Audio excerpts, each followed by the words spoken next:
जो भी ऑनलाइन पे काम करते हैं उनके लिए मैं एक बात बोलना चाहता हूँ कि बहुत से लोग हैं या बहुत से मेरे जानने वाले भी हैं या जिनसे मैं मिलता जुलता हूँ, तो उनका कहना ये होता है कि हम बहुत टाइम से यहाँ इस पर काम कर रहे हैं, हमारे पास ऑर्डर नहीं आ रहे हैं या हम किस तरीके से उस पर सेल लाएँ। तो इसके लिए मैं आपको एक ही बात कहूँगा और वो हमेशा याद रखना, वो आपके हमेशा काम में आने वाली है। अगर आप ऑनलाइन काम कर रहे हैं या कोई प्रोडक्ट सेल कर रहे हैं तो मैं आपको यही कहूँगा कल की तारीख में या परसों की तारीख में आपके पास ऑर्डर नहीं आएगा। अगर आप ये सोच के कर रहे हैं कि मुझे कल की तारीख में ही या कल की कल ही मुझे ऑर्डर चाहिए, तो आप इस बेस पे आपके पास कभी ऑर्डर नहीं आएंगे। आप अगर इस प्लेटफॉर्म पे काम कर रहे हैं तो आपको पेशेंस रखना ही होगा, आपको होप बना के रखनी पड़ेगी। आप अगर कंटिन्यू काम करते रहेंगे तो मैं बिलीव दिलाता हूँ, मैं आपको ट्रस्ट दिलाता हूँ कि आपके पास ऑर्डर आएंगे ही आएंगे।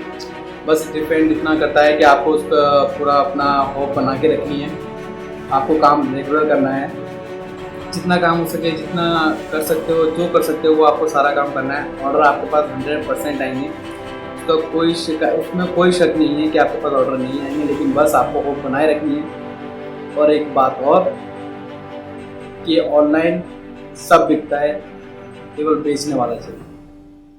फिर मिलेंगे एक नई वीडियो के साथ, तब तक के लिए बाय।